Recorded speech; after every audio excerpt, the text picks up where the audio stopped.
Is any doubts? Last lecture notes.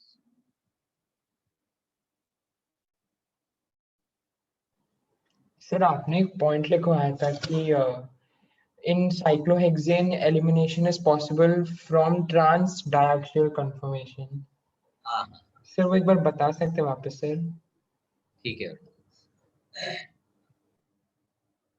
ये एक chair conformation है। तो मान लीजिए कि बी आर ऐसा लगा हुआ है, तो वो कह रहा है कि जो एच है वो ऐसा होना चाहिए, तभी एलिमिनेशन को आप कंसीडर करेंगे। This is anti elimination. ठीक है, तो इधर से एच निकलेगा, इधर से बी आर निकलेगा, और यहाँ बीच में डबल बॉन्ड आ जाएगा। उसने कहा है मान लीजिए कि ऐसी सिचुएशन आपको मिली कि बी आर ऐसा है और एच ऐसा है, then this H won't be eliminated. Getting this point? इस बी आर के साथ ये एच एलिमिनेट नहीं होगा। उसी तरह से मान लो कि एच ऐसा है और बी आर ऐसा है, तो एलिमिनेशन इस स्टेज पे नहीं होगा। एलिमिनेशन होने के लिए पहले अपने आप को फ्लिप करेगा, और फ्लिप करने के बाद ऊपर एक इस तरह से एच जाएगा एक्सियल में, और बी आर ऐसे जाएगा, फिर एलिमिनेशन होगा। इसको बोलते हैं diaxial elimination. The two groups which you are eliminating वो डाई एक्सियल पोजीशन पे होने चाहिए, चेयर फॉर्म। ठीक है, ओके सर। सर ये इसलिए ना ताकि जो आपने बीच वाले का एग्जांपल लिया उसमें स्टेरिक इंटरेक्शन कुछ ज्यादा है। स्टेरिक इंटरेक्शन वो सब अलग बात है, आपको याद रखना है कि एंटी एलिमिनेशन कराना। Okay sir. सर इसके ये इधर ये एक्चुअली अगर हम लोग E1 मैकेनिज्म फॉलो करेंगे तो फिर ये नेसेसरी नहीं है ना पॉइंट? नहीं, only for E2, yes sir, only for E2। ज्यादातर एलिमिनेशन एक्टिव है ना, इसलिए हमको ये करना पड़ता। बोलो बेटा। सर रेजियो सिलेक्टिव वाले पॉइंट में how do you decide the mid product? Stability, most of the time stability decides answer. Sometimes थोड़ा बहुत बदलाव आएगा, वो आज हम डिस्कस करेंगे। जैसे ये दिया हुआ है, तो यहाँ पर डबल बॉन्ड बन सकता है, और यहाँ पर ये वाला डबल बॉन्ड ज्यादा स्टेबल होता है। That tells you regioselective. Okay sir, thank you sir. बोलो बेटा। तो इसी टॉपिक में हमने सबसे लास्ट में एग्जांपल दिया था साइक्लोहेक्सेन वाला। थोड़ा सा लाउडर बोलो। तो इसी में आपने सबसे लास्ट में एक एग्जांपल दिया था, वो एक बार समझा सकते हो? कौन सा एग्जांपल दिया था, मुझे याद नहीं। तो एक साइक्लोहेक्सेन था, फिर उसमें ब्रोकन वेज पे एच था एंड CH3 वो वाला। तो इधर वाले पार्ट में ऐसा था क्या? Yes sir.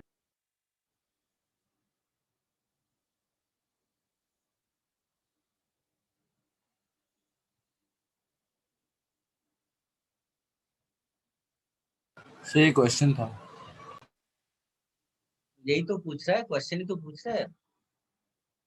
तो ये क्वेश्चन आपने होमवर्क में दिया था। ओके, तो इसमें अगर ये ब्रोकन वेज है तो सॉलिड वेज पे एच लगा सकते हो, है ना। इस वाले में ब्रोकन वेज पे एच जाएगा। ये Cl ब्रोकन वेज पे, अगर Cl ब्रोकन वेज पे होगा तो एच को, जो बीटा एच है वो किस पे होना चाहिए? सॉलिड वेज, है ना।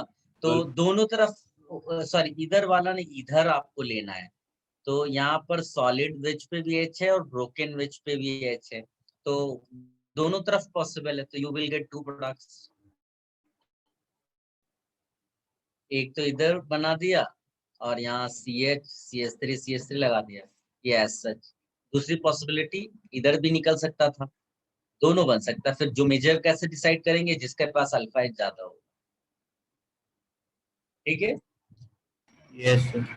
अगर ये Cl सॉलिड वेज पे होता तो इधर का सॉलिड एच नहीं निकाल सकते थे, लेकिन इधर ब्रोकन एच भी प्रेजेंट है, तो ब्रोकन एच निकल जाता, ब्रोकन वेज पे एच, तो फिर यहाँ डबल बॉन्ड ओनली प्रोडक्ट होता।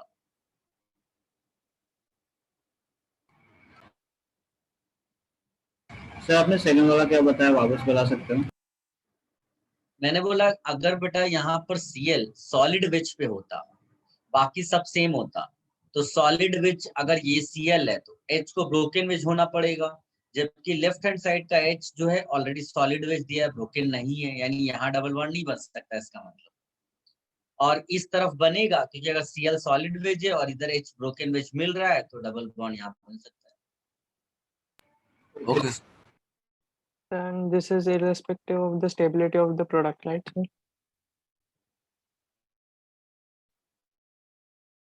स्टेबिलिटी ऑफ प्रोडक्ट से कोई लेना देना नहीं, पहले बनना चाहिए, अगर बनेगा तो फिर स्टेबिलिटी चेक करनी है। Okay.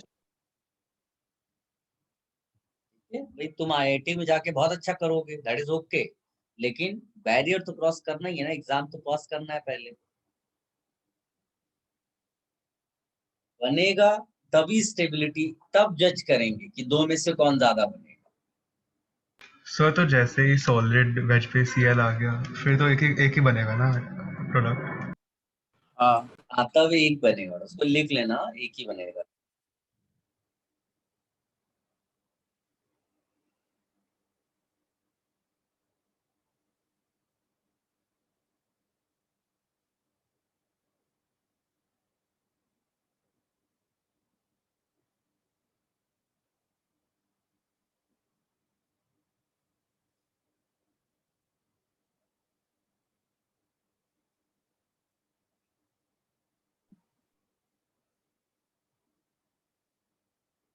सर प्रोडक्ट सर अगर क्लोरीन हमारा सॉलिड वेज पे है और साइड के दोनों हाइड्रोजन हमारे सॉलिड पे ही है, तब क्या होगा? दोनों तरफ क्या है? सर अगर हमारा क्लोरीन सॉलिड वेज पे है एंड दोनों उसके साइड वाले हाइड्रोजन भी सॉलिड पे ही है, मतलब कोई ब्रोकन वेज ऐसा हाइड्रोजन नहीं है, तो क्या? पॉसिबल नहीं हो इधर। अरे इधर दो एच लगा है ना, तो एक एच अगर सॉलिड है तो दूसरा ब्रोकन एच होगा, या तो उसको रिप्लेस कर दो किसी एटम से दूसरे से, तो नो रिएक्शन हो जाएगा। अच्छा okay sir, okay sir, no reaction का भी ऑप्शन है बेटा। Okay sir.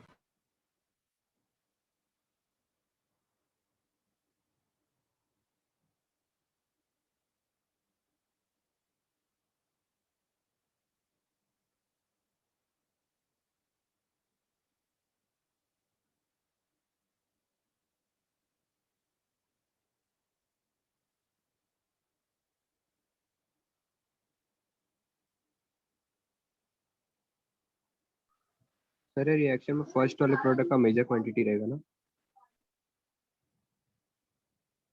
जिसके पास अल्फा एच ज्यादा होंगे, दोनों तरफ के अल्फा एच काउंट कर लो।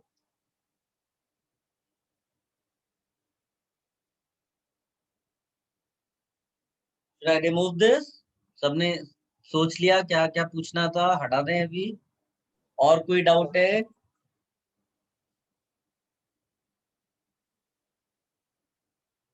No, sir. चलिए,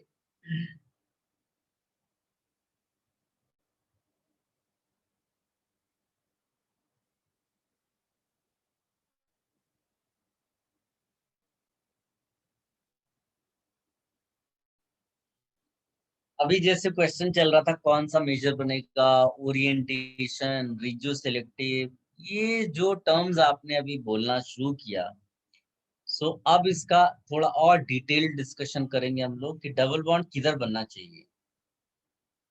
एक बढ़िया सा एग्जांपल जो इसका है, CH3 CH2 CH2 CH2 CH CH3, यहाँ पर बेस ले लिया, ठीक, कोई भी बेस ले सकते हो, C2H4 माइनस ले सकते हो, इस टाइप का कुछ भी। अब इसमें ये न्यूक्लियोफ्यूगल लीविंग ग्रुप है, और यहां से क्या है, इलेक्ट्रोफ्यूगल, दैट इज H है ना, बीटा वाला। इधर भी आपके पास बीटा H प्रेजेंट है, तो ये भी पॉसिबल है। तो दो प्रोडक्ट्स इस तरह से आप लिख सकते हो।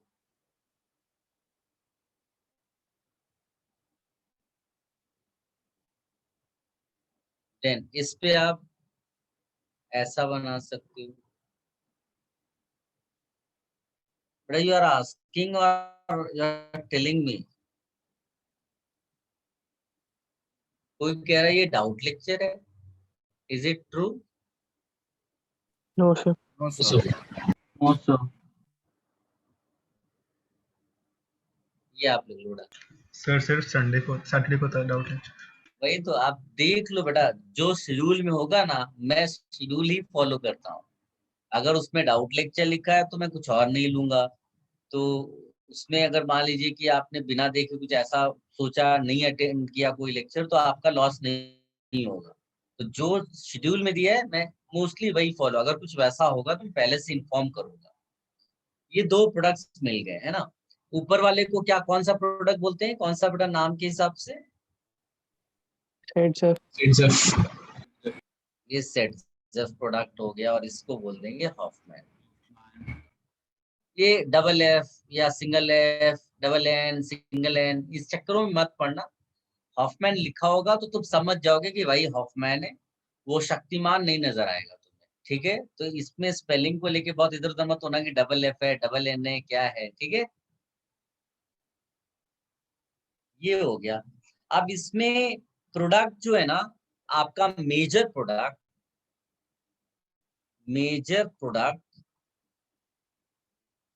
वो डिसाइड करता है, दो फैक्टर्स डिसाइड करते हैं। एक होता है पोलर फैक्टर,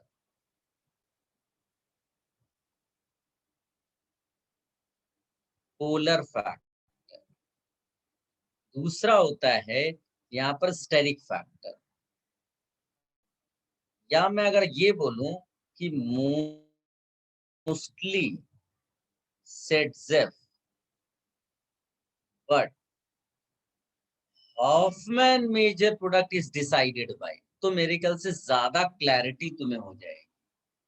तो तुम्हें रिस्क लेने की जरूरत नहीं पड़ेगी, वो अपने आप समझ जाओगे। अच्छा, ये केसेस छोड़ दो तो बाकी सब जगह पर सेटजेफ मेजर प्रोडक्ट होगा। सेटजेफ मेजर क्यों होता है? क्योंकि वो ज्यादा स्टेबल होता है। तो बस इतनी सी कहानी है उसकी। अब इसमें हम लोग दोनों फैक्टर्स का डिस्कशन करेंगे, तो पहले इतना कॉपी कर लो। I'll take an example to understand this polar factor.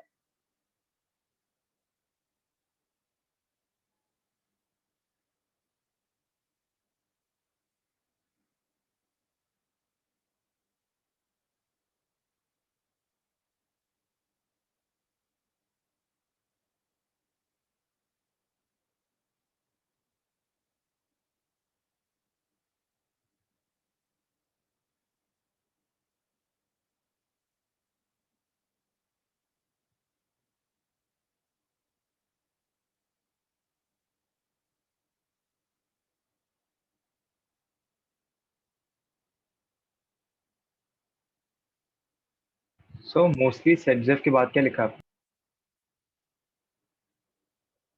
सेटजेफ के बाद हॉफमैन प्लस कहाँ पर? लेफ्ट की बात कर लेफ्ट रहे हो पे क्या? हाँ लेफ्ट। सर, वो हॉफमैन के बाजू में। Mostly Saytzeff but Hofmann major product decided by following two factor. Sir तो मतलब यही हुआ ना कि mostly Saytzeff is major product but then decided bye.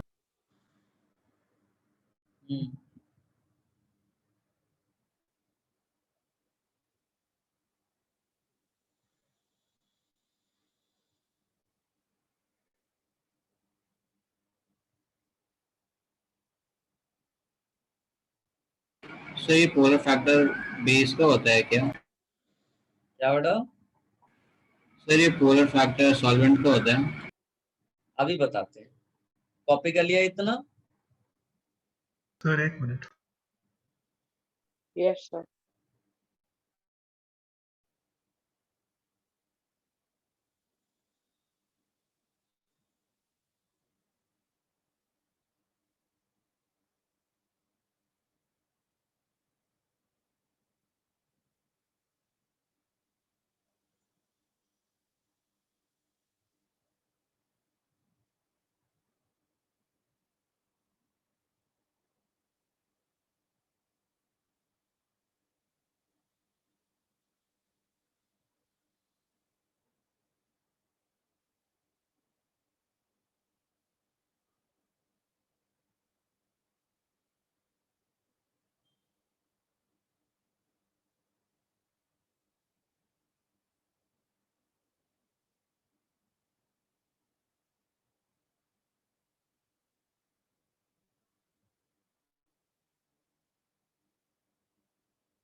Guys एक डेटा मैं आपको देता हूँ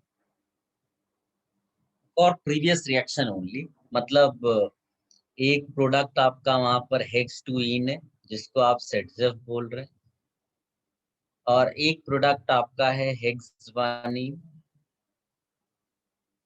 जिसको आप हॉफमैन प्रोडक्ट बोल रहे हैं।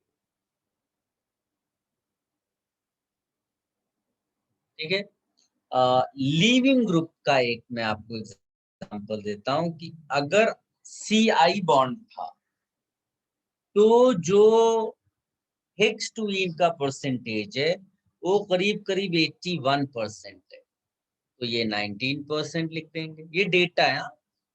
इसमें मेरा कोई पर्सनल वो नहीं है। CBR लिखा तो यहाँ पर 72% डेटा है इसका और ये 28% हो जाएगा। CCL में चेक किया गया तो ये 67% निकलता है, ये 33% निकलता है। फिर CF चेक किया गया तो ये आता है 30% और ये 70%। पहले इतना कॉपी कर लो बेटा।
कॉपी कर लिया बेटा।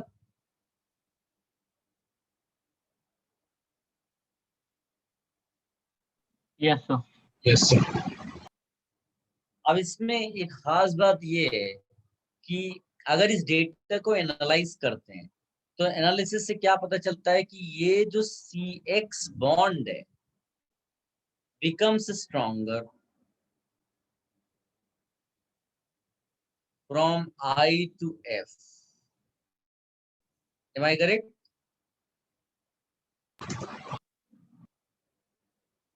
मेरी बात सबको समझ में आ रही होगी। बॉन्ड अगर स्ट्रांग हो जाएगा, ये अगर CX बॉन्ड स्ट्रांग हो जाएगा तो बताइए ब्रेकिंग डिफिकल्ट हो जाएगी या इजी हो जाएगी? ब्रेकिंग डिफिकल्ट हो जाएगी। मैं इसको मेंशन भी कर देता हूँ। आपके पास यहाँ पर एक ये वाला था और एक दोनों तरफ आपका ग्रुप लगे हुए कार्बन के और एक H था, ये बीटा H और ये बीटा H। उसमें ये बोला जाता है कि ये जब बॉन्ड स्ट्रॉन्गर हो जाता है तो it is difficult to break, difficult to break, difficult to break. लेकिन क्या CH बॉन्ड तोड़ने का भी टेंडेंसी कम हुआ या वो उतना ही रहा, उस पर कोई इफेक्ट नहीं हुआ? नहीं, नो इफेक्ट। No effect. तो हम लिखेंगे CH पे नो इफेक्ट। तो इसका मतलब है किसकी टेंडेंसी थोड़ी ज्यादा होगी CX के कंपैरिजन में CH की? CC। यस और नो? Yes sir. CC नहीं रे, CH की। CC नहीं टूटता है, तोड़ेंगे तो CH और CX ही तोड़ेंगे। अब अगर CH टूटने की टेंडेंसी ज्यादा हो गई तो कार्बन आयन कैरेक्टर आएगा। तो बताइए कार्बन आयन कैरेक्टर कहाँ ज्यादा स्टेबल है? जहां पर दोनों तरफ कार्बन हो, इलेक्ट्रॉन रिलीजिंग ग्रुप्स, या जहां पर कोई कार्बन ना हो, मतलब जहां पर कम कम साइड पे एल्काइल ग्रुप्स हो, इधर कार्बन आयन ज्यादा स्टेबल कम साइड पे है ना? बिल्कुल सिंपल सी बात है। इसीलिए ये वाला H निकालना प्रिफर करता है और यहाँ पर डबल बॉन्ड बन जाएगा। इसीलिए आप देखोगे तो हॉफमैन का प्रोडक्ट यहाँ पर 70% दिखाई देगा। तो इसको हम लोग बोलते हैं मैकेनिज्म नहीं चेंज होती है, E2 मैकेनिज्म ही रहती है, इतना ज्यादा नहीं होता है कि कार्बन आयन मैकेनिज्म हो जाए, बट इसको बोलते हैं कार्बन आयन कैरेक्टर। क्या बोलेंगे बेटा? Carbon ion character. हाँ, तो कोई अगर पूछता है कि what kind of reaction is this, तो आप बोलोगे E2 mechanism with carbon ion character, या आप लिख लो this is very special. Sir आप कार्बन आयन फॉर्मेशन से वापस बता सकते हो ये वाला पॉइंट? दोबारा बता देता हूं। देखो, जैसे जैसे आप I से F की तरफ जाते हो, CX बॉन्ड स्ट्रॉन्गर हो जाता है, तो आप ये लिख लेना CX bond become stronger, so it is difficult to break, but CH bond breaking तो वैसी है, ठीक है। तो लेकिन CX डिफिकल्ट है ब्रेकिंग और CH थोड़ा रिलेटिवली आसान है, तो कार्बन आयन थोड़ा सा बनना शुरू हो जाएगा। तो कार्बन आयन किधर ज्यादा स्टेबलाइज करेगा? इस तरफ, डेल्टा माइनस इस तरफ ज्यादा स्टेबलाइज करेगा, क्योंकि इसके आजू बाजू का एल्काइल ग्रुप इधर नहीं है, राइट। तो यहाँ पर का H निकालना ज्यादा आसान पड़ेगा, और जब यहाँ का H निकलेगा तो हॉफमैन प्रोडक्ट मेजर प्रोडक्ट बन जाएगा। तो इसको बोलते हैं E2 mechanism with carbon ion character. This is responsible for higher Hofmann product या मेजर हॉफमैन प्रोडक्ट। इसको आप लिखो सर मुझे डाउट है ना। सर, सेडजेफ या हॉफमैन दोनों बनने के लिए CX बॉन्ड को टूटना ही है, तो उसका हॉफमैन ज्यादा फॉर्म होगा, सेडजेफ ज्यादा फॉर्म होगा, तो उस पे क्या असर पड़ेगा सर? टूटना तो उसे है ही ना। मतलब चाहते समझ क्या? सर, मतलब जैसे आपने बोला कि I से F तक आते तो एक काम करते हैं बेटा, क्योंकि तुम खुद भी अपने क्वेश्चंस पे उलझ जाओगे, तो ये पुरानी जितनी चीजें मैंने बताई हैं वो जीरो हो जाएंगी तुम्हारी नजर में, और मैं दोबारा इसको नहीं बता सकता। तो तुम पहले एक काम, जो मैंने बताया है उसको A to Z लिख लो, ओके फिर तुम अपना डाउट मुझसे पूछो, ओके। ठीक है?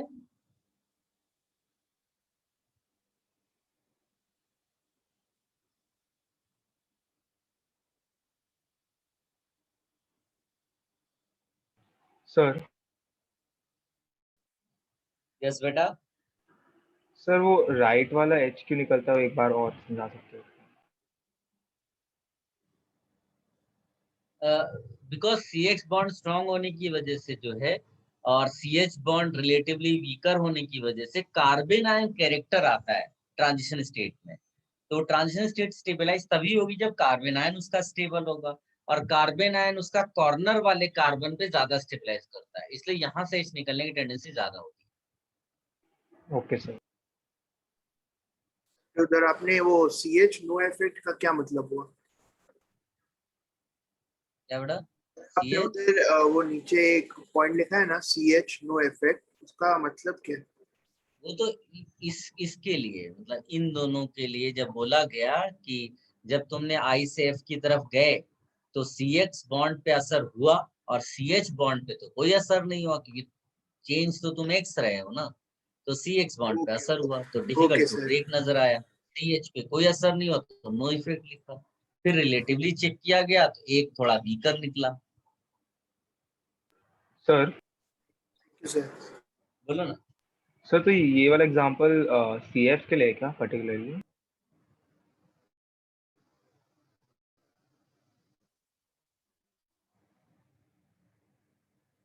तुम्हारी आवाज थोड़ी सी ब्रेक हो गई। तो मैं बोल रहा था कि ये वाला एग्जांपल CF के लिए क्या पर्टिकुलरली? ये वाला एग्जांपल इसके लिए डेटा दिया है ना। Okay sir. डेटा इस पर्टिकुलर कंपाउंड के लिए। सर ये जब भी CI बॉन्ड ब्रेक होता है तभी भी कार्बन आयन फॉर्म होता है, और CF बॉन्ड ब्रेक होता है तभी भी कार्बन आयन। तो फिर ये ऐसे क्यों है? मतलब सेडजेफ ज्यादा एक में और दूसरे में हॉफमैन ज्यादा है। वो इसकी मदद करेगा जिसने अभी तक समझ लिया वो चीजें। एनीबॉडी? सर क्वेश्चन रिपीट कर सकता है, थोड़ा जल्दी बोल। बेटा क्वेश्चन रिपीट कर दो। आई वाज सेइंग दैट मतलब जब CF बॉन्ड टूटता है तभी भी कार्बन आयन फॉर्म होता है, और जब CI बॉन्ड ब्रेक होता है तभी भी कार्बन आयन फॉर्म होता है। तो फिर दोनों मतलब दोनों टाइम पे वो कॉर्नर कार्बन के पास ही जाएगा ना, तो फिर एक में सेडजेफ ज्यादा है, दूसरे में हॉफमैन ज्यादा क्यों है? कोई मदद करेगा? क्योंकि CF वाले बॉन्ड में मतलब CF वाला बॉन्ड टूटने के चांसेस बहुत कम है, तो उसमें कार्बन आयन फॉर्म होने के चांसेस ज्यादा है, बल्कि CI में कार्बन आयन फॉर्म होने के चांसेस बहुत कम है क्योंकि वो वीक बॉन्ड है। मेरे ख्याल से वो जो क्वेश्चन पूछा, वेरी गुड पृथ्वीराज बेटा। देखो जो तुम पूछना चाहे तो बेटा, पहली चीज है कार्बन आयन CH बॉन्ड के टूटने से बनता है, यहाँ कार्बन आयन कैरेक्टर आता है।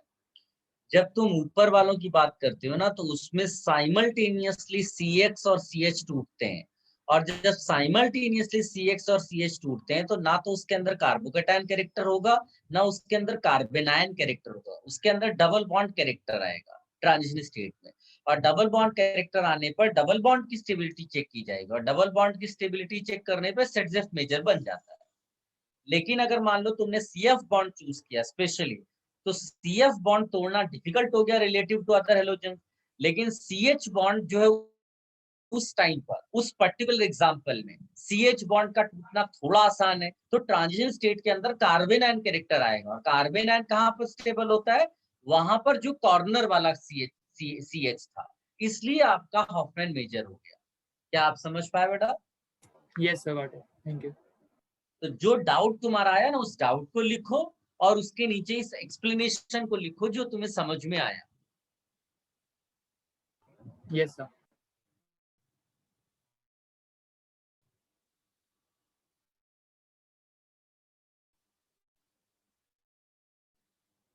ये सब आप अच्छे से पूछ लो, नॉर्मली बुक्स में नहीं मिलेंगे, ठीक है? और मिलता भी है तो कंफ्यूजन क्रिएट कर देता है और कुछ नहीं है, फिर उसको रट लेते हैं और कुछ होने वाला नहीं है। Anyone having any confusion, any doubt, please ask here. हाँ सर जो CF बॉन्ड भी ब्रेक होता है ना लास्ट में? हाँ, बॉन्ड तो ब्रेक होगा ही, यस सर, यस। तभी तो डबल बॉन्ड बनेगा। लेकिन ट्रांजिशन स्टेट में कोई कैरेक्टर आता है क्या? तो बोलते हैं जब CF बॉन्ड वाला केस होगा तो CF बॉन्ड टूट नहीं पा रहा है, लेकिन पड़ोस में जो CH बॉन्ड है उसकी टेंडेंसी टूटने की ज्यादा है। तो वो जब टूट रहा होगा तो कार्बन आयन कैरेक्टर आ जाता है, और कार्बन आयन कैरेक्टर जिस तरफ ज्यादा होगा उस तरफ डबल बॉन्ड बनना शुरू होगा। CF को तो टूट नहीं है। Yes sir. और बाकी एग्जांपल्स में लिख लेना तीनों में कि equal tendency for breaking of CX and CH. That is why transition state has double bond character, and if transition state has double bond character, ZZ will be the major product.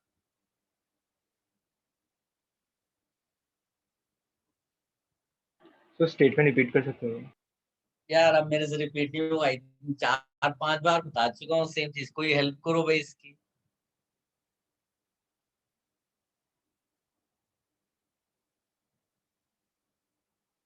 किसी से request करो बेटा, कोई group में डाल देगा।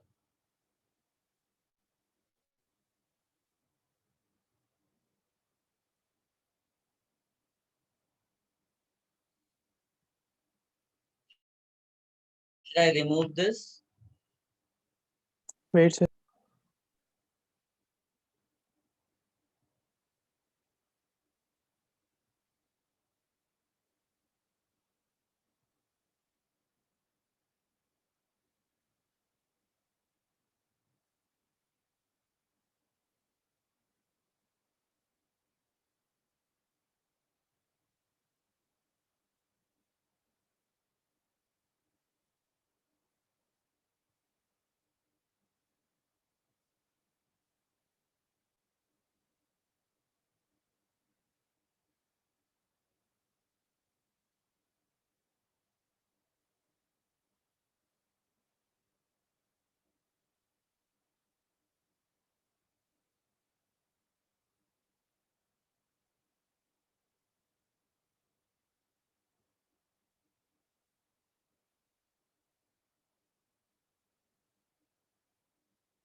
Sir done.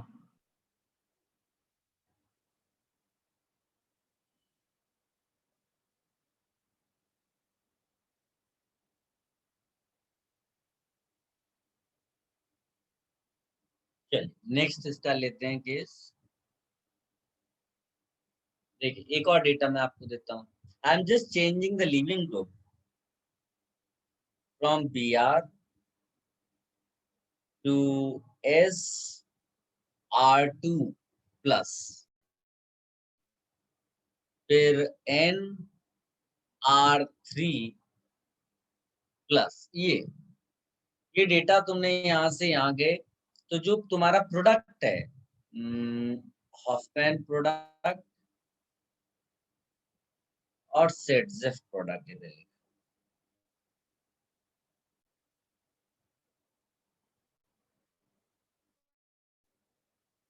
तो BR वाले केस में हॉफमैन प्रोडक्ट बनता है 19%।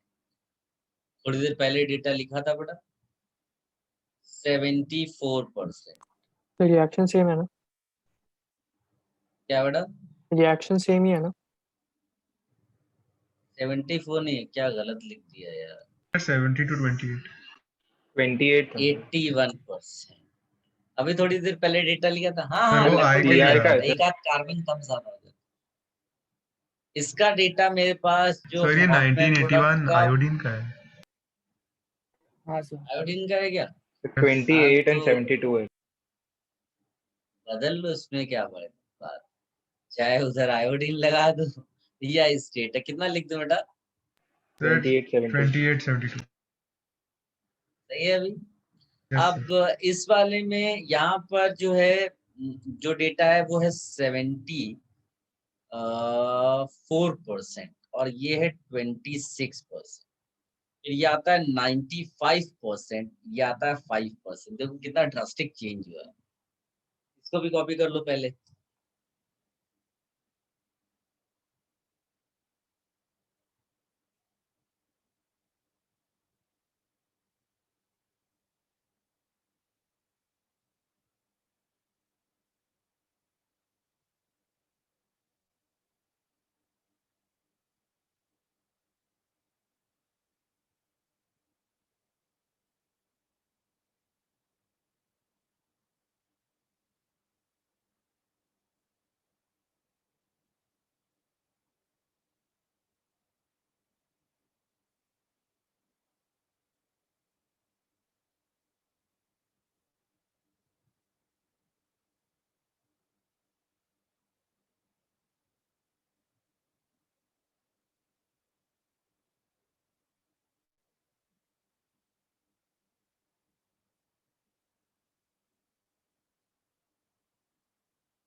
कॉपी कर लिया बेटा सबने? Yes sir. Wait sir.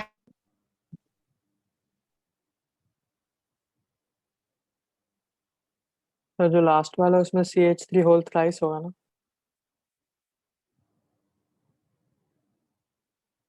CH3 whole thrice. Okay very good.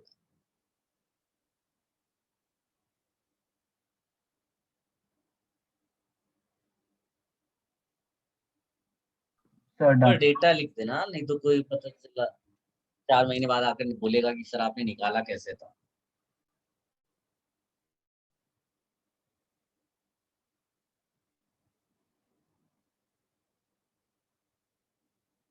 Sir आप एक्सप्लेन नहीं करोगे? क्या बेटा? सर एक्सप्लेन नहीं करोगे आप? एक्सप्लेन तो करूंगा, अभी तो लोग कह रहे हैं कॉपी कर रहा हूँ। Shall I remove this? Yes So just a minute, sir. देखो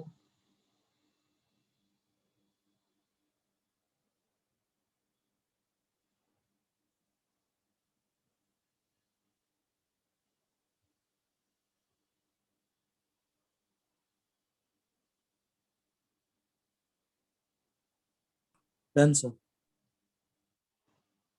डन सर।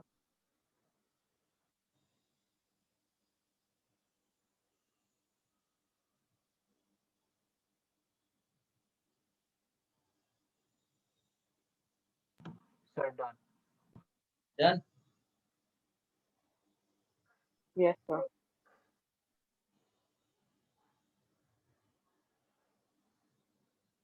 देखिए, अगर आप एग्जाम्पल वही वाला ही चूज कर लें, CH3 CH2 CH2 CH2 CH CH3 CH3 CH3 और CH3 प्लस। अब आप इसको ध्यान से देखो, कोई बेस जो है जब H को निकालने आएगा तो H को जब कोई बेस निकालने आएगा, ये दिस इज स्टेरिकली हिंडर्ड, मतलब क्राउडेड। Yes sir. तो कहां से बेस को H निकालना आसान होगा? लेस क्राउडेड बीटा कार्बन से या मोर क्राउडेड बीटा कार्बन से? Less crowded. Common sense. तो लेस क्राउडेड बीटा H कौन सा है?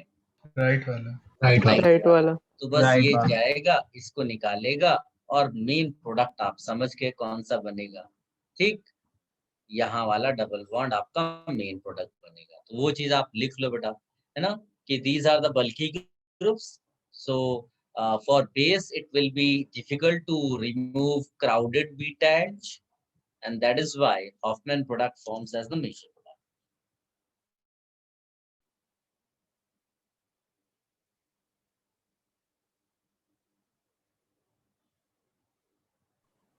फिर आपने जो भी बोला एक बार रिपीट कर सकते हैं? कोई बेटा इसको एक बार बोल दो। ये नीचे वाला क्राउडेड है तो राइट वाला beta H is easier to remove, इसलिए वो निकल जाएगा। Okay next.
क्या? Yes sir. एकदम सिंपल तरीके से आपको चीजें लिखनी है। तो वेट अ मिनट। देखिए, सामने यहाँ उतना नहीं लिखा है जितना आपको लिखना है। Try to understand. जो लोग केवल छपाई कर रहे हैं ना, कि यहाँ स्क्रीन पे लिखा बस उतना कॉपी कर लिया, उनका सिलेक्शन नहीं होने वाला। फिर इसका आंसर ये करना है ना रिएक्शन के बाद।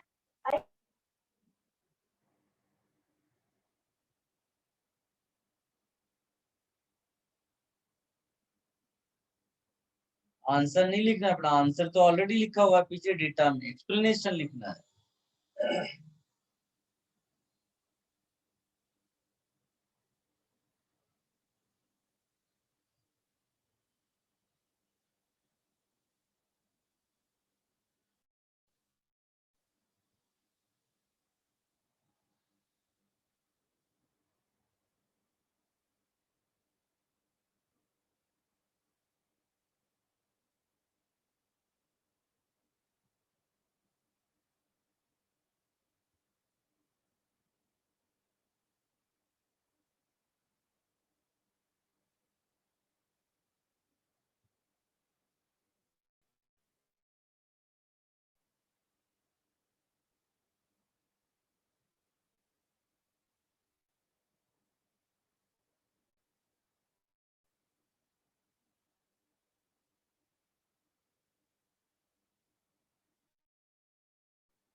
क्या ना अभी तो यस सर। अभी इसमें इफेक्ट ऑफ फैक्टर वही है, लेकिन अभी जिस चीज पर फैक्टर देखना है वो बदल गया। जैसे मान लीजिए एक एग्जांपल मैं लिखूं, ऐसा कोई छोटा सा एग्जांपल ले लेते हैं, लिविंग ग्रुप बी आर कर लेते हैं।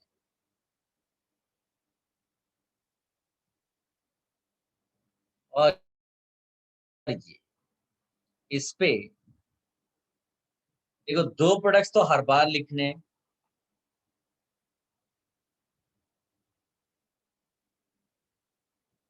एक लिखोगे CH3, CH double bond CH3, और इसके ऊपर लिख दोगे ZF, और दूसरा लिखोगे CH3 CH2 CH double bond CH2, और इसके ऊपर लिख दोगे हॉफमैन। ठीक है। और एक बार हमने बेस लिया C2H5O माइनस, और अलोंग विद ये जो अपने ऐसा रहता है बेटा, बेस हमेशा RO माइनस ऑब्लिक ROH ऐसा करके दिया होगा। हो सकता है ये RONA हो या फिर ROK हो, कोई फर्क नहीं पड़ता, वो सेम ही है। तो मैं यहाँ मेन चीज केवल लिख रहा हूँ, आप समझ जाओगे इसका सॉल्वेंट क्या होगा। फिर मैं लिखूंगा यहाँ पर CH3 CH3O माइनस, इसको टर्शरी ब्यूटॉक्साइड बोलते हैं, इसको टर्ट ब्यूटॉक्साइड भी बोल सकते हो। ठीक। फिर मैं एक एग्जांपल लेता हूं जिसमें एक C2H5 कर दिया, यानी थोड़ा और बल्कि कर दिया। फिर मैंने क्या किया, बल्कि और कर दिया। C2H5 है तीनों जगह। अब ये तो अब बेस अगर तुमने बल्कि लिया तो बताइए बल्कि बेस के लिए कौन सा H निकालना ज्यादा आसान है? For bulky base sir Hofmann. Less crowded और more crowded? Less crowded. Beta H easy to remove. ठीक। तो यहाँ वाला जब भी आप ये लोगे तो ये वाला H निकलेगा, और ये वाला H के लिए यहाँ पर ये स्मॉल है, कोई फर्क नहीं पड़ता, इधर भी कोई प्रॉब्लम नहीं है। लिविंग ग्रुप हमने लिविंग ग्रुप I वाला F वाला पढ़ा है, और लिविंग ग्रुप कौन से पढ़े? SR2 प्लस और NR3 प्लस, दो पढ़े हैं, उनमें ही हॉफमैन बनता है। Br तो नॉर्मल है, तो बेस लेकिन आपको डिसाइड कर देगा आंसर। तो जो एक्सपेरिमेंटल डेटा है वो यहाँ पर मिलता है ZF 70%, ये 30% के आसपास। ठीक है। और इस वाले में जब जाते हैं, मैं इधर का लिख रहा हूँ, उधर का आप लिख देना 72%, यहाँ 77। आप देखो बहुत ज्यादा चेंज नहीं हो रहा है ना, ऑलमोस्ट कांस्टेंट हो गया। तो वो उस तरह से लिख लीजिए। फिर यहाँ भी आप डेटा डाल दीजिएगा। ठीक है, इसको भी लिख लो। एक्सप्लेनेशन भी मैंने दे दिया, डेटा भी साथ में दे दिया।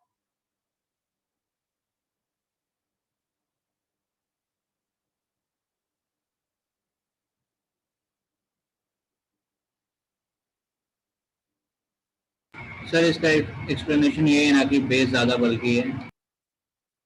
हाँ बेटा, बेस बल्कि है तो उसके लिए क्राउडेड पोजीशन से बीटा H निकालना डिफिकल्ट है।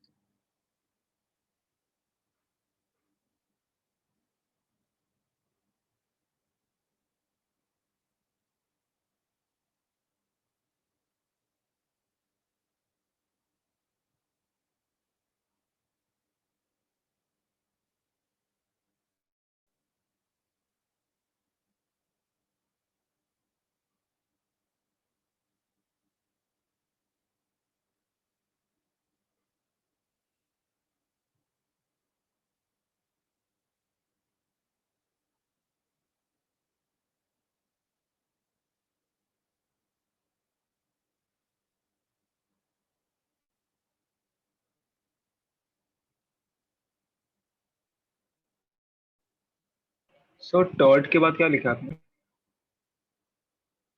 और ब्यूटॉक्साइड।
सबने सब कुछ कॉपी कर लिया? Yes, sir. Sir, please wait. So one.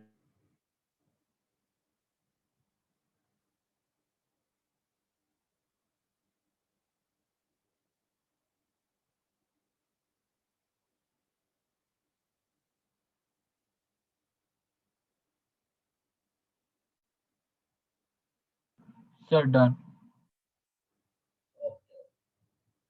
सबने अब तक जो भी डेटा लिखा, किसी को कोई डिफिकल्टी बेटा?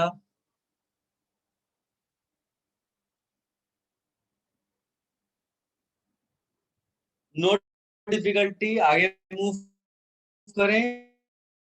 Yes sir. जितना भी आप डिस्कशन कर रहे हैं ना, ये सब एडवांस्ड एग्जाम के पॉइंट ऑफ व्यू से बड़ा स्पेशल है। तो अगर किसी को कोई भी डिफिकल्टी किसी भी पार्ट में आती है तो you must ask.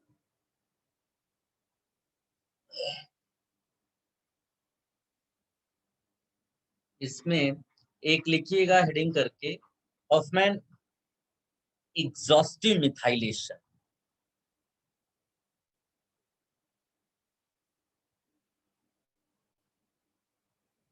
Hoffmann exhaustive methylation, और इसको हम लोग बोलते हैं Hofmann elimination.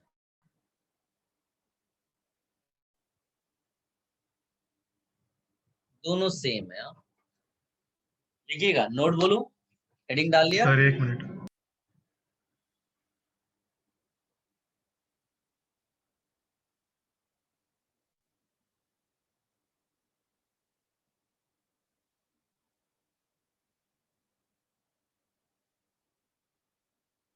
Yes sir, ready.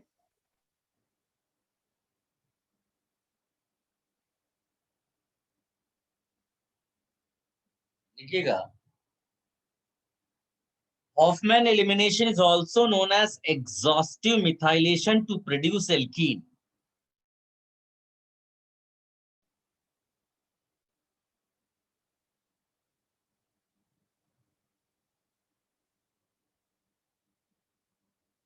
सबने लिख लिया? Sir, can you repeat the point? Hoffman elimination is also known as exhaustive methylation to produce alkene.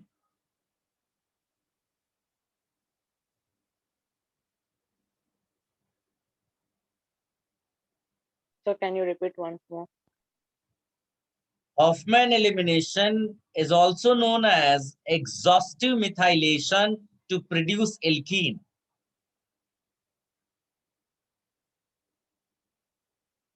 सबने लिख लिया यहाँ तक? Yes, sir. Yes, sir. First, an amine is methylated. First, an amine is methylated with excess of CH3I. तो first के बाद क्या था? First, an amine, AMINE. First, an amine is methylated with excess of CH3I. Excess of CH3I to produce a quaternary ammonium salt. To produce a quaternary ammonium salt, which is when heated with the silver oxide and water,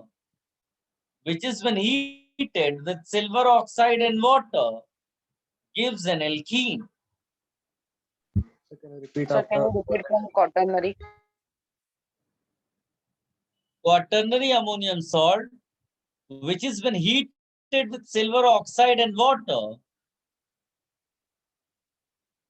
gives an alkene and a tertiary amine. Sir And heated के बाद tertiary क्या? amine. इसके बाद heated के बाद heated with silver oxide and water gives an alkene and tertiary amine.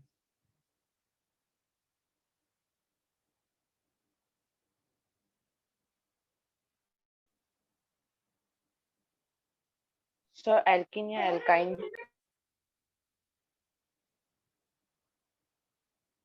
आगे लिखिएगा provided quaternary ammonium salt has beta H. Provided quaternary ammonium salt has beta H.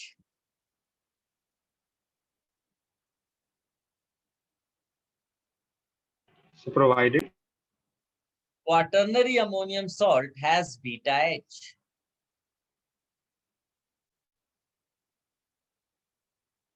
Full stop. Less substituted alkene forms as major product.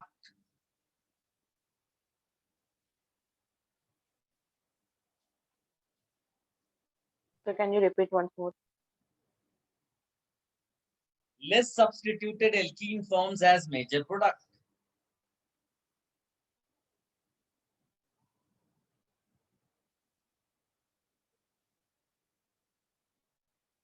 Bracket में लिख देना Hofmann regioselectivity.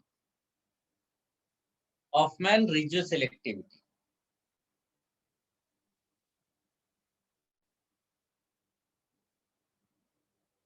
Elimination follows E2 mechanism. Sir Hofmann sir bracket में क्या लिखना था? Regioselectivity. Okay okay. Sir आपने Hofmann के बाद क्या बोला? रीजो सेलेक्टिव.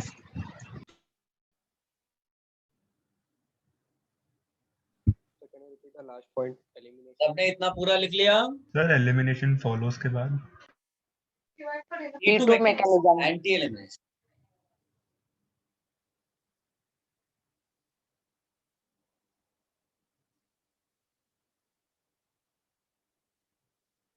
एक बार सब बच्चे रीड कर लो.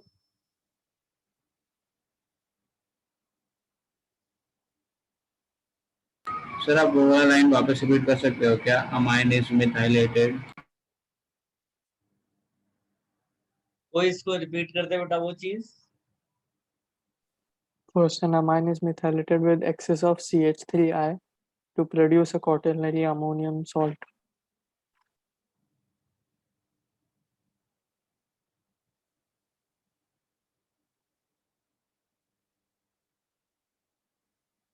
गाइस सबने रीड कर लिया? Yes sir. सुनने के लिए तैयार हैं सब लोग? Yes sir. Yes sir. Screen पे देखो बेटा. इसमें तुम देख सकते हो कि दिस इज एमाइन.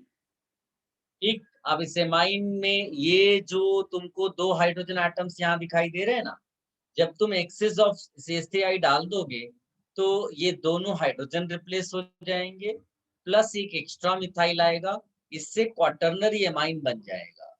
तो पहले मैं तुम्हें डायरेक्ट प्रोडक्ट लिखना सिखा रहा हूं. दोनों हाइड्रोजन निकाल दोगे तो एक नॉर्मल नाइट्रोजन बनेगा ये, फिर एक एक्स्ट्रा मिथाइल लगाओगे तब इसके ऊपर प्लस आएगा, and this is called quaternary ammonium salt. क्या आप समझ पाए बेटा करना क्या है तुम्हें? Yes sir. Yes sir. ठीक है. और ये प्रोडक्ट बनना बहुत आसान है. ये SN2 रिएक्शन फॉलो करता है. CH3I एक सबस्ट्रेट की तरह रहता है. ये यहाँ अटैक किया, इसने लीव किया, तो ये ऐसा RNH2 प्लस CH3 बन गया. लेकिन नाइट्रोजन के नॉट होल्ड प्लस, इसलिए एक H प्लस हटा दो, फिर ये ऐसा बन जाएगा. फिर इसके पास लोन पेयर आया, फिर से इसने अटैक कर दिया CH3I पे. जब फिर से अटैक करेगा तो फिर इसके ऊपर प्लस आएगा और I माइनस निकल चुका है. फिर ये माइनस H प्लस हटाएगा, फिर ये ऐसा दो मिथाइल के साथ एक लोन पेयर नाइट्रोजन, फिर ये CH3I पे अटैक करेगा. तो आप समझ सकते हो कि यहाँ तक पहुंच चुके हैं. क्लियर है बेटा? मैंने आपको डायरेक्ट बता दिया है, जितने हाइड्रोजन यहाँ दिख रहे हैं वो सारे हटाकर मिथाइल लगा देना है, प्लस एक एक्स्ट्रा. इतनी चीज सबको समझ में आ गई बेटा? Yes sir. Yes sir. ठीक है. अब ये क्वाटर्नरी अमोनियम सॉल्ट तुम्हें एग्जाम में डायरेक्ट भी दिया हो सकता है ये ना भी कराए, और इसके बाद उसने AgOH2O हीट ऐसे करके दे दिया आपको. तो उसने क्या बोला कि अब आपको हॉफमैन प्रोडक्ट बनाना है. अरे वो तो हम पहले से ही जानते हैं कि भाई ये वाला जो कंपाउंड है ये तुमको अभी थोड़ी देर पहले तो डेटा दिया मैंने आपको, बताइए किधर से भी टेस्ट निकालता है, लेस क्राउडेड से या मोर क्राउडेड से? Less crowded. Less crowded. इसको उसके जैसे जब Ag2O और H2O के साथ आता है तो ये बेस का काम करता है, यानी OH माइनस सिस्टम को मिलेगा, तो सिस्टम कुछ ऐसा दिखाई देगा। इसको ऐसे लिखो और OH माइनस, और ये हीटिंग इफेक्ट, तो OH minus will abstract H from here और ये यहाँ से निकल जाएगा, तो आपको CH3 CH2 CH double bond CH2 as one product and CH3 whole thrice N as another product, तो आपको एल्कीन मिला और टर्शियरी एमाइन, यही तो आपने नोट में लिखा है। Can you check? Yes sir. इसको कॉपी कर लो बेटा।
Should I remove this?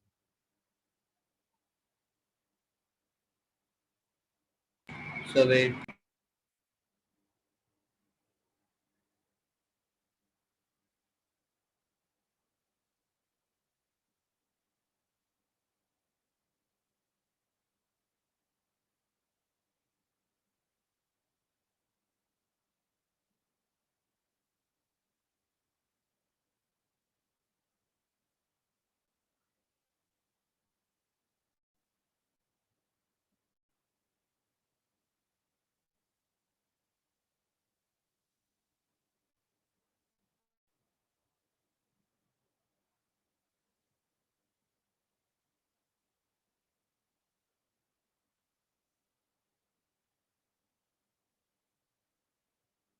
Done, sir. Done? Yes, sir.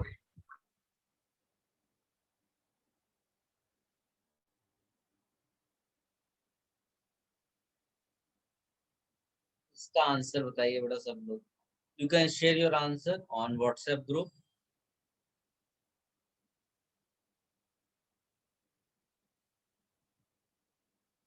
इस तरह के क्वेश्चंस तुम्हें एग्जाम में डायरेक्ट मिल सकते हैं बेटा।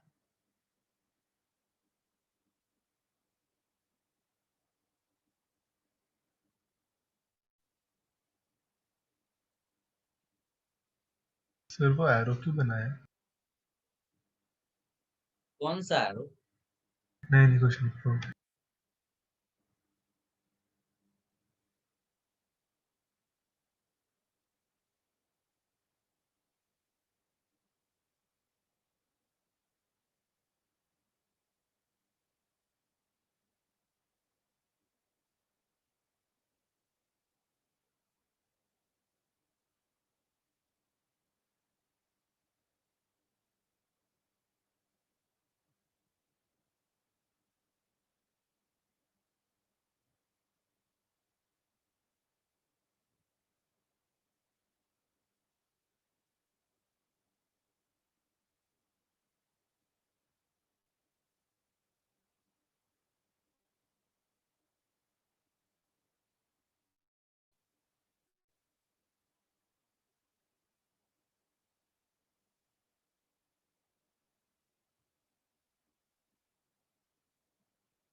सर ये आपने क्वेश्चन दिया है। हाँ, इसका सलूशन आप शेयर करिए व्हाट्सएप ग्रुप पे।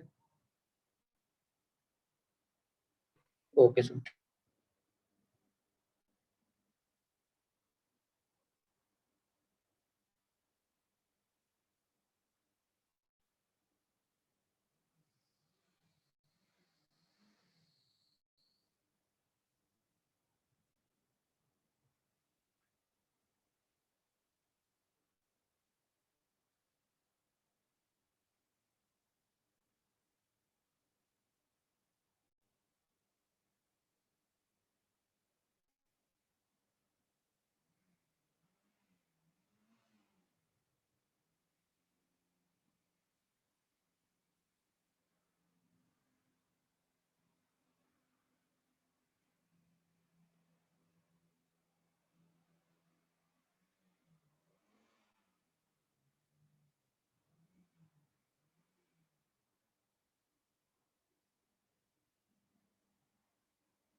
सबने सोच लिया? 1 minute, sir.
किसी ने नहीं किया क्या? ग्रुप में कोई डाल नहीं रहा है बेटा आंसर्स?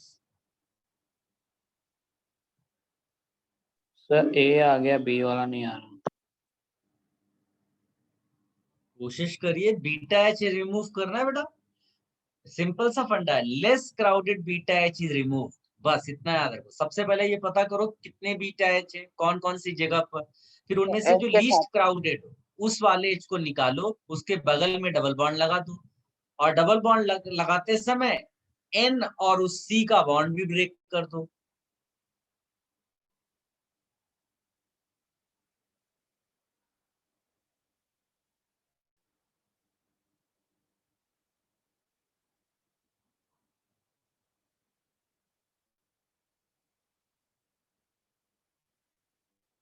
कोई नहीं सोच पा रहा है?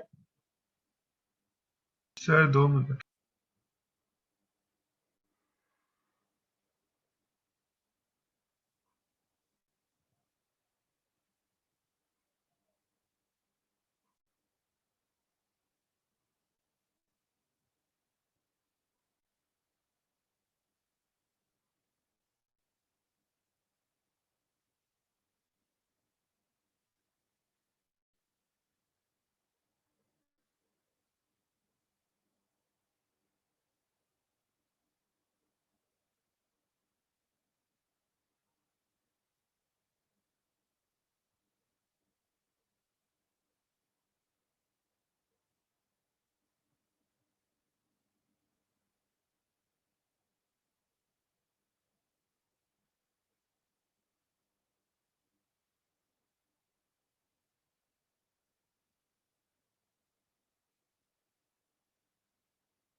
सर हो गया।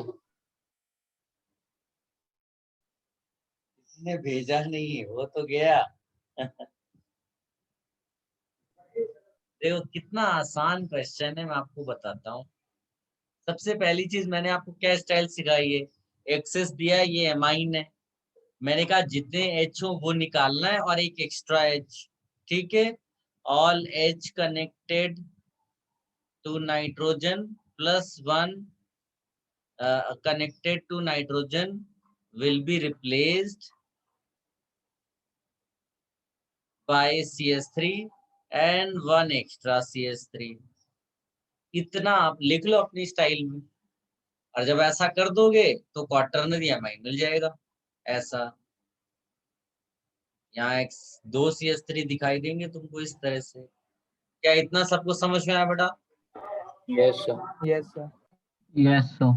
जो कॉन्सेप्ट तो अलग बात है, आपको सिंपल तरीके से भी आना चाहिए। फिर क्या है, बेस की प्रेजेंस में इसको हीट कर रहे हो, OH- आएगा, फिर OH- बेस बन के H निकालेगा, लेकिन वो बीटा H है कहाँ कहाँ? तो पहली चीज है तो ये वाला तो अल्फा है, इधर भी ये अल्फा है, ये बीटा है, ये इधर भी बीटा है, और इधर भी बीटा है। क्या आप समझ पाए बीटा कहाँ कहाँ है? Yes sir. N+ के बगल वाला कार्बन अल्फा, उसके बगल वाला बीटा। तो भाई इस तरफ 2 बीटा मिल गए, इधर एक ही टाइप का बीटा है। लीस्ट क्राउडेड बीटा कौन सा है बताइए आपकी नजर में? CH3 वाला है। यानी ये H निकलेगा, और जब ये H निकलेगा तो इसी यहाँ डबल बॉन्ड आएगा। इतना तो नॉलेज अपनी को मिल ही गई। तो ये वाला बॉन्ड तोड़ोगे तभी तो डबल बॉन्ड आएगा, नहीं तो फिर कार्बन पेंटावेलेंट नहीं बन जाएगा। तो आंसर क्या होगा? वहां CH2 double bond CH, CH2, CH2, CH2N, CH3 answer. वो तो फॉर्चुनेटली रिंग थी, इसलिए 2 कंपाउंड मिलने के बजाय एक ही कंपाउंड के अंदर डबल बॉन्ड भी आया और उसी के अंदर टर्शियरी एमाइन भी प्रेजेंट है। बताइए कितना आसान क्वेश्चन था। आप लोग क्यों नहीं कर पाए मुझे समझ में नहीं आया। सर इसमें से एन नहीं निकलेगा क्या? अरे एन टूटा ना, लेकिन इधर से जुड़ा हुआ था इसलिए बाहर नहीं निकल पाया। उस हिस्से से निकला जहां से तुमने डबल बॉन्ड बनाया। Okay sir. सर बोलो। सर ए पार्ट में वहां पर रिंग एक्सपेंशन का चांस नहीं है क्या? नहीं भाई, E2 में काहे का रिंग एक्सपेंशन, कहाँ कार्बोकेटाइन बनाया, जबरदस्ती रिंग एक्सपेंशन करा देंगे क्या? नहीं सर।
रिमूव कर दे बेटा इसको।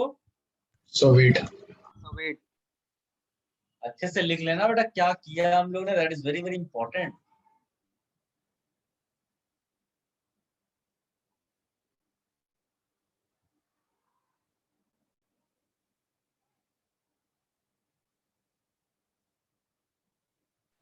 सर हमने CH3 वाला बीटा एच क्यों सिलेक्ट किया?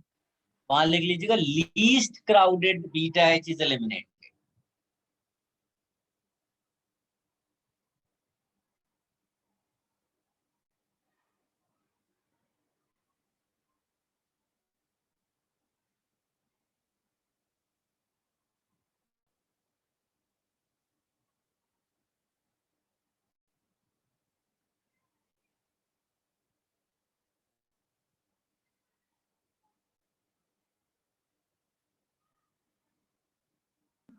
Sir done. रिमूव कर दें। सर एक मिनट।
Done sir.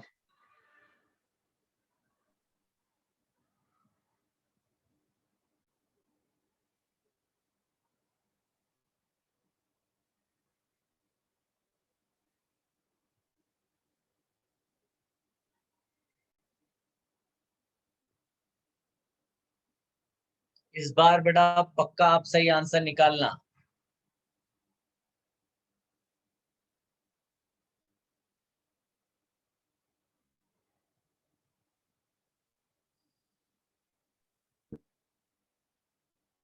सर ये तो ऑलमोस्ट सेम क्वेश्चन ही देती है। ये भी तुमको, या बहुत सारे ऐसे बच्चे होंगे जिनको ये आंसर नहीं आएगा, कोशिश करके देखो एक बार।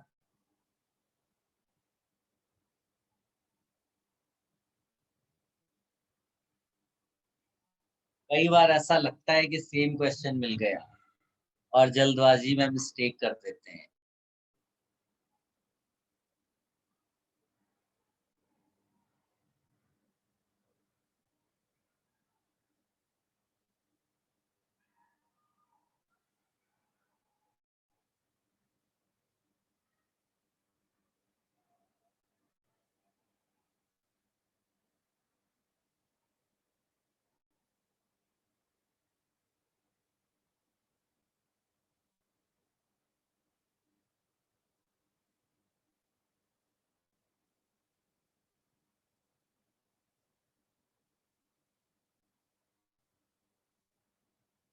आज आपके 2 ही लेक्चर है बेटा?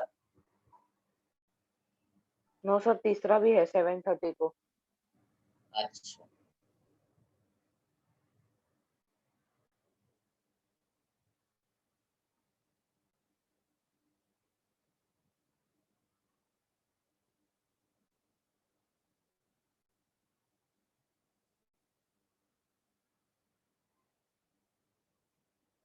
वो लेक्चर आपका 7:30 to 9 है क्या?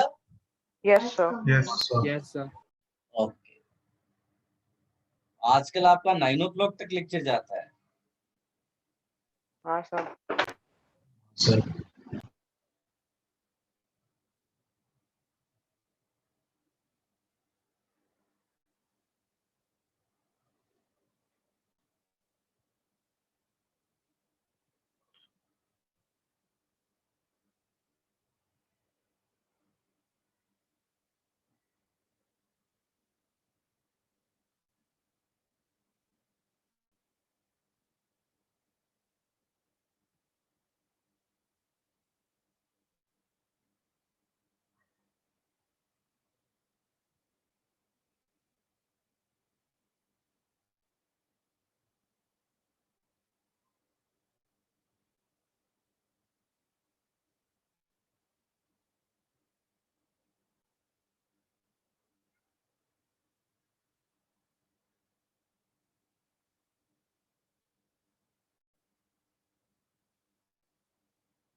हो पा रहा है बेटा?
देखो बेटा, मेरे ख्याल से सबने ट्राई कर लिया होगा। सबसे पहली चीज भाई स्टाइल कि जितने एच है उतने रिमूव करो और साथ में एक मिथाइल भी एक्स्ट्रा ऐड कर देना। तो ये सब मतलब अपने स्टाइल में आप लिखना सीखें।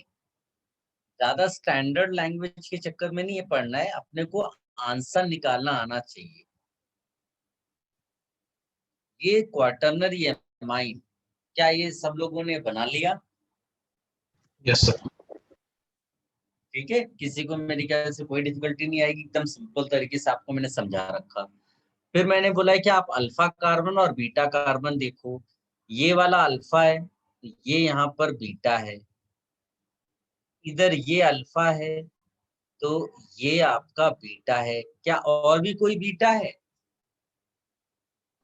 No sir. No sir. No ना, only 2। Now which beta H is least crowded? Left one. Left side. ये लीस्ट क्राउडेड है, ये लीस्ट क्राउडेड है, तो यहां से निकलेगा ये, तो तो और यहाँ फिर इसका मतलब ये यहाँ डबल बॉन्ड बनाएंगे, यहाँ डबल बॉन्ड बनाएंगे तो ये वाला आपको तोड़ना पड़ेगा, तो ये बन जाएगा CH2 double bond CH CH3 CH2 NCH3 क्या आप यहाँ तक पहुंच पाए बेटा? एकदम सिंपल तरीके से मैंने आपको बताया। Yes sir. सबको समझ में आ रहा है बेटा क्या कैसे प्रोडक्ट्स लिख रहे हैं हम लोग? Yes sir. Yes sir. ये सारे डिफिकल्ट क्वेश्चंस की कैटेगरी में आते हैं, एडवांस्ड एग्जाम में आने वाले क्वेश्चंस हैं, ठीक है ना। कॉन्सेप्ट देखिए कितने सारे आपने पढ़ लिया, क्वेश्चन निकालना आंसर आपके लिए आसान हो गया, बट इसके पीछे कौन कौन सी कॉन्सेप्ट्स हैं आपको E1 E2 का डिफरेंस पता होना चाहिए, आपको ये पता होना चाहिए कि E2 एलिमिनेशन क्या होता है, एक ही बार में निकलता है, कोई कार्बोकेटायन नहीं बनता है। फिर हॉफमैन प्रोडक्ट और सेटजेफ प्रोडक्ट का डिफरेंस पता होना चाहिए। फिर ये हॉफमैन एलिमिनेशन में साथ में एग्जॉस्टिव मिथाइलेशन भी डाला गया। तो इतने सारे कॉन्सेप्ट्स करने के बाद आप यहाँ तक पहुंचे हैं। तो although we are able to write product directly, but इसके पीछे बहुत सारे कॉन्सेप्ट्स हैं। अगर इसमें ऑप्शंस में लिख दिया जाएगा कि it follows Z2 mechanism, you have to select that. It follows anti-elimination, you have to follow that. It follows carbanion character, you have to say yes. तो ये सब उसी कैटेगरी में आता है, ठीक है बेटा? Yes Should I remove this? Page हटा दें बेटा ये? Yes sir. Now I'm giving you a difficult question. Sir अभी तो आपने बोला कि ये डिफिकल्ट क्वेश्चन में आता है। मतलब इससे लेवल बेटा तुम्हारे लिए आसान हो गया ना, सब कुछ रिलेटिव है। अब अगर वही क्वेश्चन तुमको एग्जाम में आएगा तो क्या तुम उसको डिफिकल्ट बोलोगे? क्या नहीं बोलोगे? तो उसी से समझ लो आप। ये देखने में आसान लग रहा है नहीं।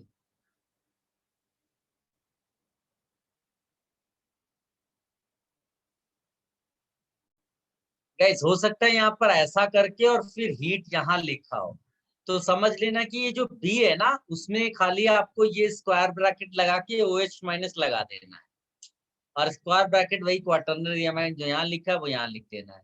उसके बाद हीट आपका नॉर्मल प्रोडक्ट। तो केयरफुल रहना, कई बार क्वेश्चन इस स्टाइल में दे देता है, तो मैंने इसीलिए जानबूझ के ये आपको स्टेप्स बढ़ा दिए। फटाफट आंसर निकालो।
डन बेटा? So wait.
लिख दो बेटा भी आंसर्स।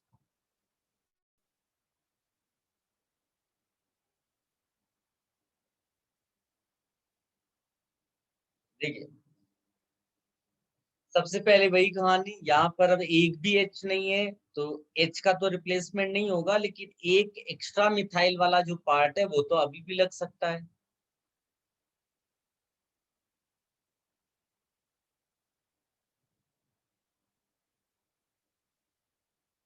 सबको ये चीज समझ में आई बेटा? कोई कंफ्यूजन किसी को?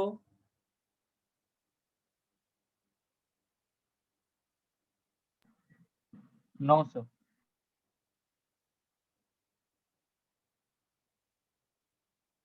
मैंने बोला ना कि इसको क्वाटर्नरी एमाइन को ऐसे ही रखने दो, OH माइनस साथ में डाल दो, फिर OH minus will act as a base, will remove beta H least crowded. तो यहाँ सबसे पहले तो ये अल्फा है, ये अल्फा है, यहाँ वाला बीटा है, यहाँ वाला बीटा है, दोनों बीटा आइडेंटिकल है। लेकिन ये गलती हो सकती है, तुमने इधर नहीं चेक किया, तो ये अल्फा ये बीटा है, यानी कि यहाँ पर दो डिफरेंट टाइप्स के बीटा एच है। इधर वाले तो आइडेंटिकल है, ये डिफरेंट है। तो बताइए which one is least crowded beta H? Different one, bottom one. ये वाला, इसको लिखेंगे लीस्ट क्राउडेड बीटा एच। इसीलिए ये क्वेश्चन डिफिकल्ट है, क्योंकि ये नॉर्मल तरीके से अगर तुम सोचकर चले गए तो मिस्टेक कर दोगे। यहाँ डबल बॉन्ड बनेगा, this bond will be broken, ये सेपरेट होगा इतना हिस्सा ऐसा, और कितना यहाँ बॉन्ड है, एक मिथाइल में मिस कर गया लिखना, या यहाँ मिथाइल प्लस, और जो बच गया वो एक्चुअली में इथीन है। तो whenever ethyl is connected, ethene will be major product by default. Copy कर लो इसको।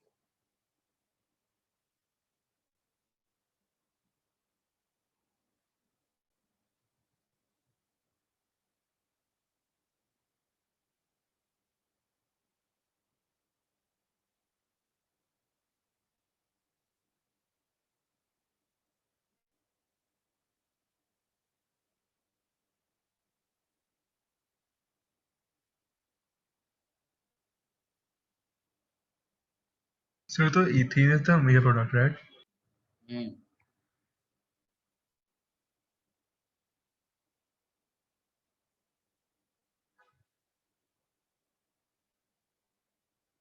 I remove this.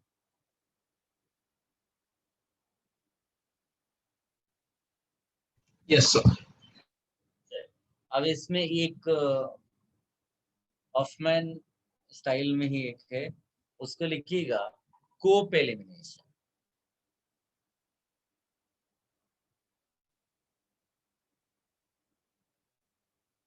Cope elimination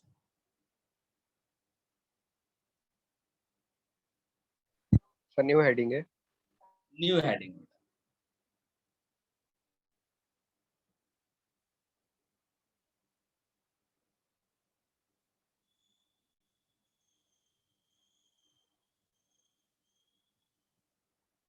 लिखिएगा when a tertiary amine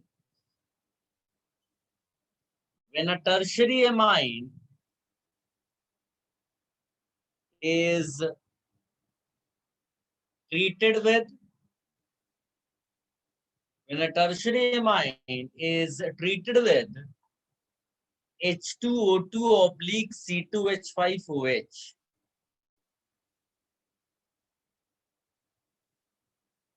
or RCO3H, a tertiary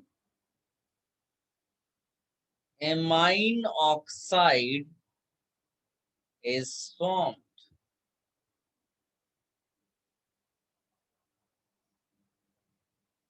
यहां तक लिख लिया सबने? Yes. Yes sir. फर्दर लिखिए, which when heated at around 150 degrees Celsius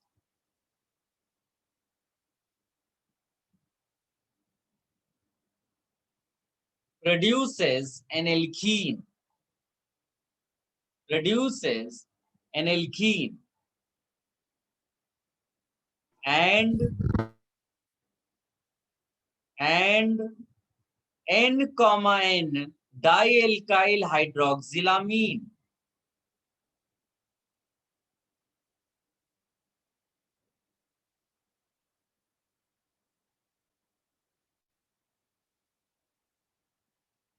लिख लो इसको।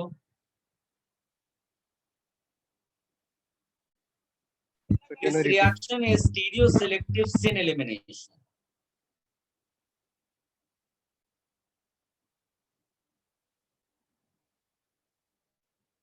So this reaction is Stereoselective syn elimination. अभी तक जो पढ़ रहे थे वो क्या था? Anti elimination. This is syn elimination. And takes Sir, this place reaction is syn elimination. नहीं आपने स्टीरियो कुछ बोला था ना? Stereoselective syn elimination. And takes place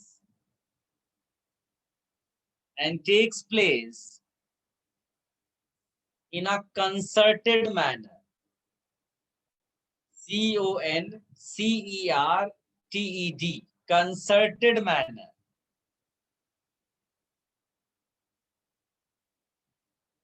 Via 5-membered cyclic transition state. Via 5-membered cyclic transition state.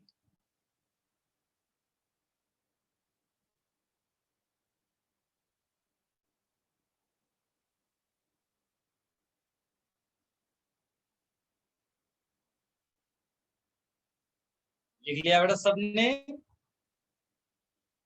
Yes sir. ध्यान से sir वो N, dialkyl hydroxylamine है ना? यस।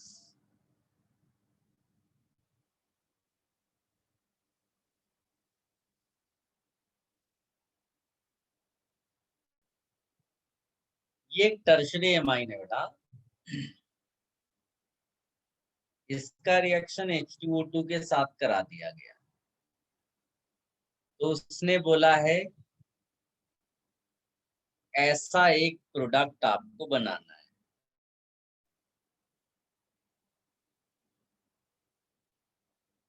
और फिर कहता है इसको हीट कर दो।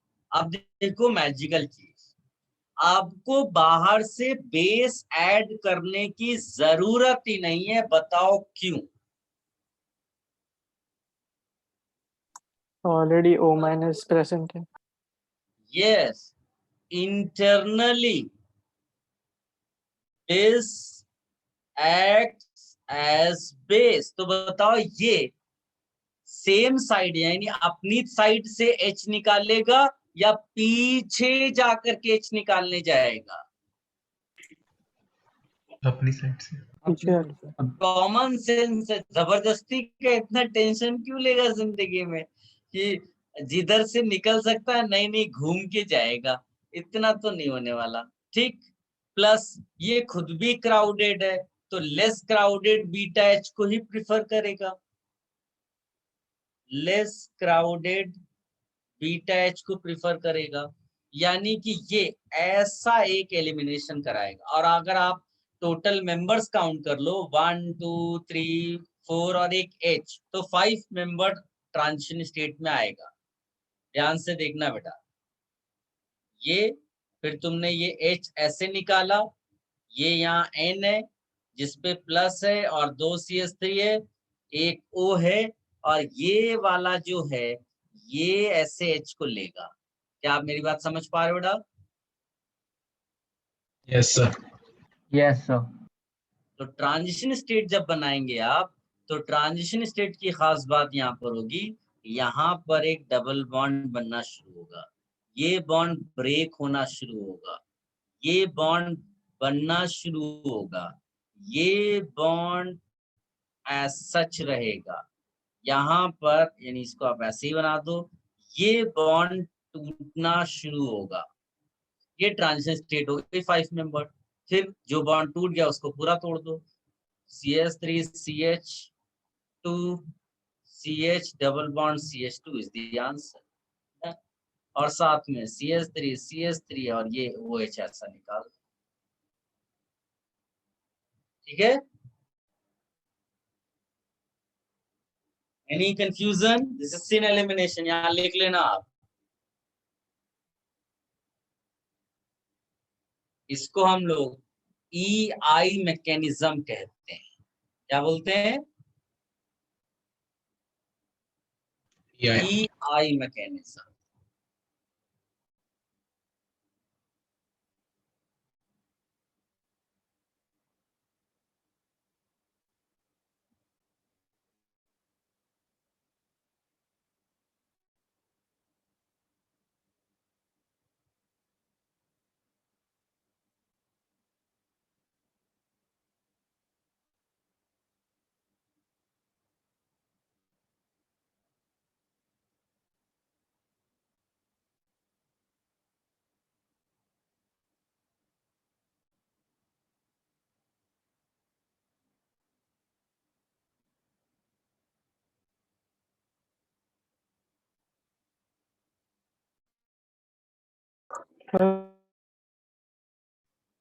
यस बेटा। तो यहाँ पर O माइनस अटैच ही क्यों हुआ N प्लस के साथ? O माइनस किसके साथ अटैच होना है? N के साथ। ये रिएक्शन, इसको आपको याद रखना है बेटा, क्योंकि ये एलिमिनेशन का पार्ट नहीं है, ये एलिमिनेशन का पार्ट है। इसको अगर इसमें कोई डाउट हो तो इसमें केवल Okay, आपको याद रखना है और कुछ नहीं।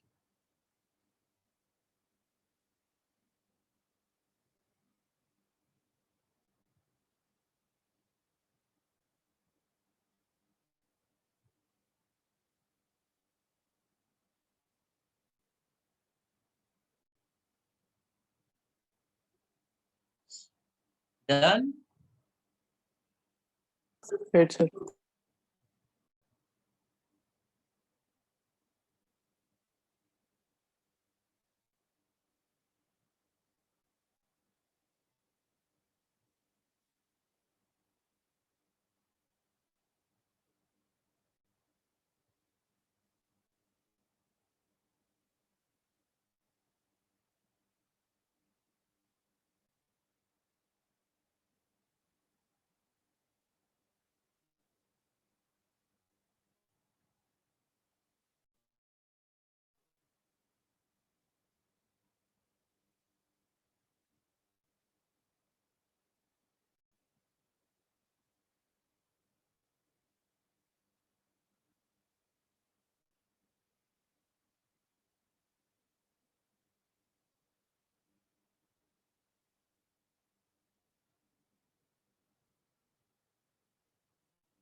Partha Arora is saying sir आज के लिए बस।